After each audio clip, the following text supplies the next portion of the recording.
Today we got more hot takes.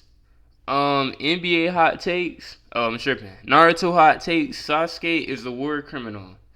We gonna see what this video talking about. Make sure to like the video. Make sure to subscribe. Let's get it. Shikamaru is the best character in all of Naruto. I think. Let's start off with something nice. Shikamaru is the best character in all of Naruto. Uh, okay. Let's hear his reasoning. He has the best character arc in the show. He has the best episode in the show. It's one where he deals with the death of his mentor. He's the best character in the show. He's really cool. He has his personality. His I don't really give a fuck, but I'm the most intelligent person in the world type of personality. Pretty fun. I don't know, just an all around good character. All right, now that we This is like he up there. I would say he up there. Shikamaru is probably like the most relatable character. Let's not say intellect, because we know everybody isn't like the smartest and like breaking down stuff. Everybody's smart in their own way, but like the most relatable, it's like, dang, I really gotta be a ninja every day. Like some people really gotta go to work every day. Somebody gotta post videos every day, and obviously it's like a blessing because you can do you get to go to work, you get to make videos or whatever. But sometimes you really don't feel like it, and Shikamaru is relatable in that aspect. I would say he's top like 5, top 7, but let me know if y'all agree. got the good out the way. Naruto. Actually, here's another good thing I'll say about Naruto. Naruto is better than Dragon Ball Z and Dragon Ball until it's really, really. I look, Naruto. Naruto is the best anime. I'm biased. Have I watched any other anime? No, and I'm not going to. Well, maybe. I think I'm watching Bleach and One Piece after I rewatch Naruto again. But Naruto is the best. Then Dragon Ball Z, better than Dragon Ball as stories by Big Cat. Then somewhere in Shippuden, it gets worse. It gets a lot worse. In fact, I'd say that the Sasuke retrieval arc is where Naruto peaks, and then from there it's like a downward slope until it just fucking drops. Probably at the fourth Great Ninja War is where everything goes like stacked together, and it's like, here's the first half of Naruto. Here is Naruto Shippuden, and here is the Great Ninja. Also, the reason why I haven't really watched Boruto, because I gave up on that show. Did recently, a couple years ago, watch the whole. I think a lot of that stems from the fact that Team 7 is the worst cast of characters in the show. That's a problem because Team 7 is the main characters of the show. Team 7 is the worst cast of characters. Hello. We got Kiba, Shino, and Hinata. They're the worst cast of characters. Hinata moans every time she talks. Kiba is trash. And Shino don't get that much screen time as he should. They're the worst cast. Sakura writing was kind of trash, ain't gonna lie. But Naruto, I think Sasuke probably had the best writing out of everybody. But would I say that? Yeah, probably. But they're not the worst. It's Naruto, Sakura, and Sasuke. In fact, part of the problem, Sakura is not really a main character. She is she is there. She is the female of the group, and she doesn't do anything. You'll see like a lot of shows that like take a lot of influence from Naruto, like Jujutsu Kaisen, where it does have like the 2-man and like team with like the one girl member. Jujutsu Kaisen does that way better than fucking Naruto. Sakura doesn't really do anything. Shippuden tricks you into thinking she will do something. I ain't gonna lie. Sakura was useful in the war art, and like it's times where she is useful, but in Naruto, she is useless. She didn't do barely anything. The fights, every time they fight, they at a disadvantage.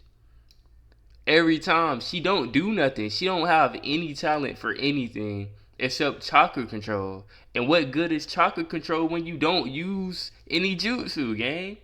This is not a hot take. Sakura is so useless in Naruto. She might as well not have had any chakra at all, cause she wasn't doing nothing. But she ends up being worse. Kind of tries to manipulate Naruto emotionally by doing that. Like, oh no, you want to date me? That's why you got to stop fighting Sasuke. And Naruto's like, Sasuke, who is probably one of the worst characters in the show. He's just so boring and bland, especially post time skip. He sucks. He just sucks. In fact, Sasuke sucks? No, he doesn't. it's another thing. Like once Shippuden happens, half of the children characters, especially Team 7, they become way more boring.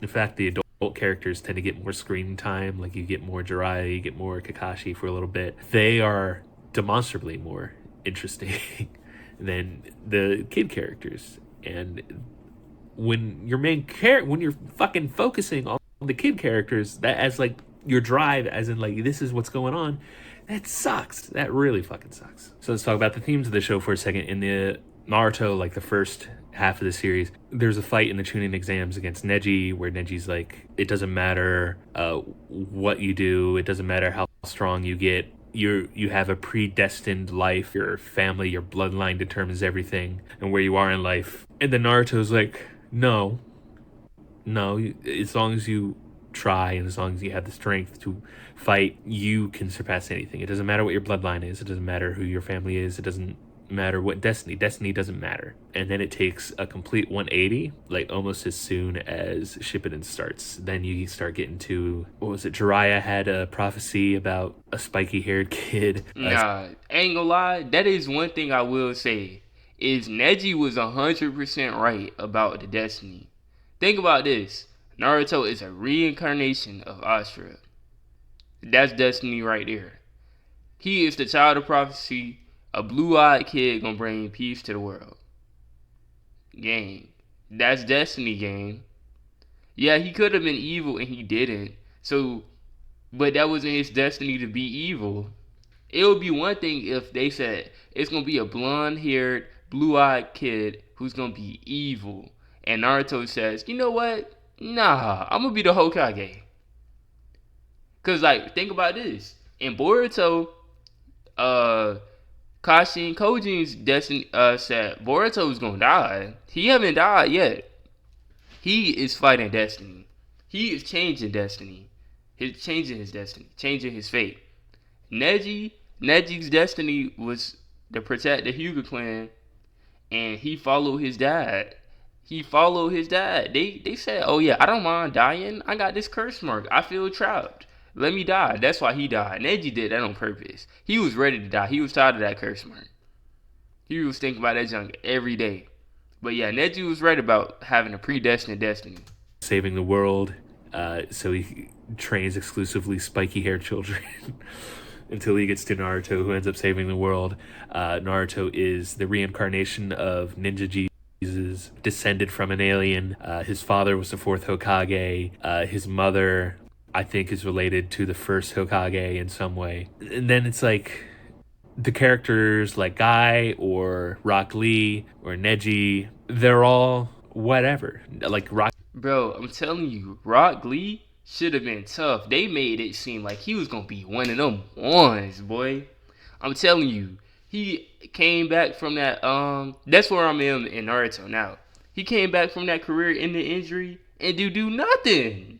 Oh my gosh, can we see him get a masterful fight? Yeah, he fought Kimimaru, but Gaara took over that. So it's like, game, what was the point? Lee doesn't get anything. Guy Sensei has like a really kick-ass moment, but then at the end of that, it's like, all right, well, it didn't work. And then Neji dies. Really, the show ends up being like, hey, it's all about eugenics. There we go. Talking about space fucking Jesus. Where the fuck does... Why introduce aliens at the end of the show? Like, Dragon Ball did it. Oh, see? He don't know ball. He doesn't know ball. He doesn't know ball. Let's what you call it. Think about this. The show is about aliens anyway. You said why introduce aliens? The first episode is a giant fox blowing up the Leaf Village, and you thought the show was just gonna be normal? Gang, I done lost my spot. But yeah, he doesn't know ball. The reason, the whole point of everything happening was Black Zetsu manipulating Madara, manipulating Obito into reviving Kaguya. All of this was leading up to the alien. So yeah, he don't know ball. Naruto, who ends up saving the world. Naruto anything. Guy Sensei has like a really kick ass moment, but then at the end of that, it's like, all right, well, it didn't work.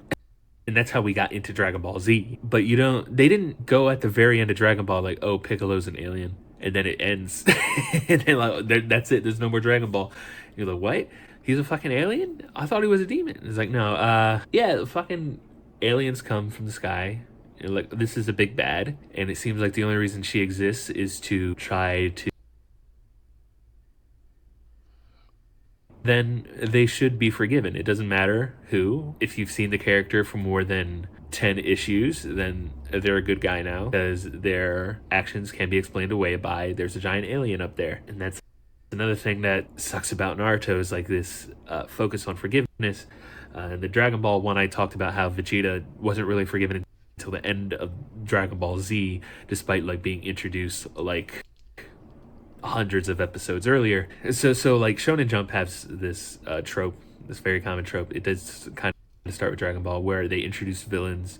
The villain becomes popular, so the villain becomes a good person. That happens in Dragon Ball, not because like they get redeemed or there's a redemption. It's because they're so strong that only Goku is able to do anything about them. So nobody else fucks with that character. They just have to accept that he is fighting on their side. Like nobody's going, like Krillin's not going to fight fucking Piccolo. They even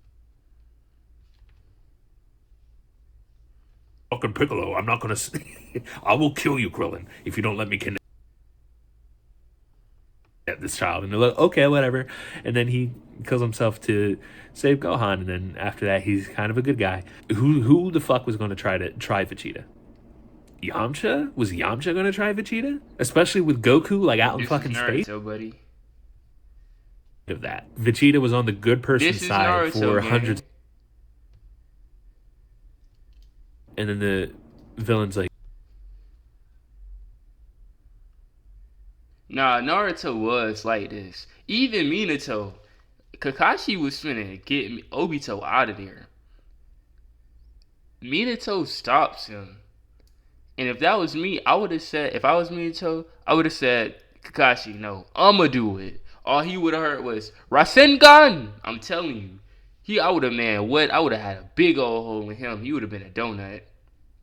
You are the reason why I didn't teach you to do this. You the reason why I had to seal a nine-tailed fox in my son. Use the reproductive seal on myself, and me and my wife died, and my son didn't have no parents. And Hiruzen was making him eat spoiled milk and drink noodles. And yes, I said it like that on purpose. What you mean, gang? Yeah, I ain't teach you that. And here's in when I go back up there, I'm finna run the fade with you. I don't care that we already dead. You finna catch these ones. yeah, you're right. And then they're good. Like, look at Orochimaru. That guy that's like coded as a pedophile, just suddenly good. Nah, that's not. But you gotta explain why. Orochimaru, they can't kill him, and he is really smart, and his research is useful. So it's like a nobody likes him and nobody trusts him. If we being honest, that's why he's under watch. We making it seem like Orochimaru just go to the store freely. He just pop out at all type of Leaf Village events. No, he's under security, man.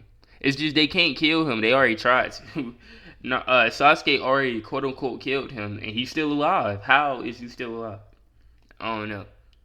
But yeah, Orochimaru definitely is a freak by far. He's the Diddy of the show. It's always one character like that in every anime though. I don't know why that is. But yeah, Naruto they do be focused on forgiveness and like Gaara reformed too quick. He lost to Naruto and then just changed as a person.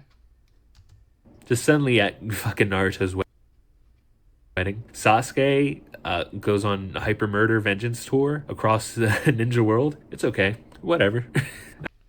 Yeah, that was another one. Sasuke should be in prison. We know Sasuke's good and all that, but what if he just went to other countries and just started murking people? Like, I know that has nothing to do with the Uchiha clan, but what if he was like, well, I'm finna do it over here? Naruto would have had to fight him. Naruto would have had to kill him, but we know he wouldn't have because that's his friend. And yeah, That's a big thing about Naruto too. Is he went to jail. Sasuke went to jail, but Naruto know his connection.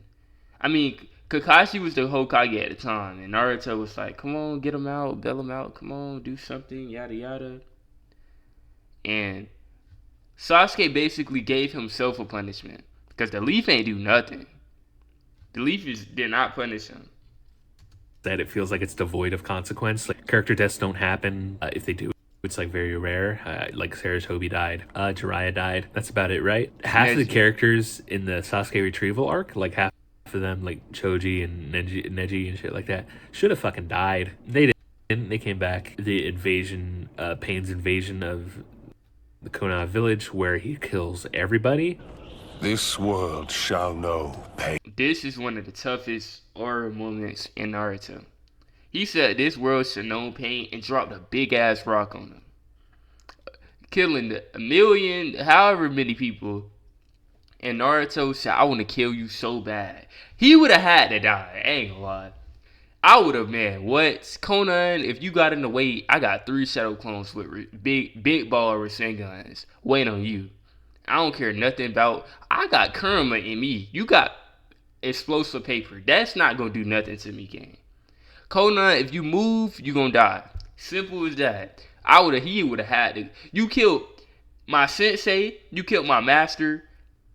Like you done killed everybody that I know, gang. You killed Hinata. He didn't know she was alive. But bro, you would have died. I would have, man. What? I'm talking about you, boy. I ain't gonna lie. Don't let me be a Naruto. If I was Naruto, the Leaf Village would have been destroyed too. I ain't gonna lie. I would have destroyed the Leaf Village a long time ago. Summoning Jutsu!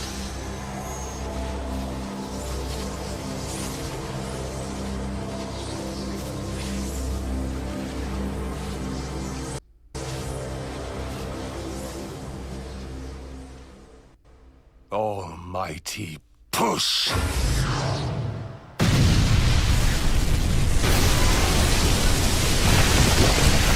I am surprised all the main characters stayed alive.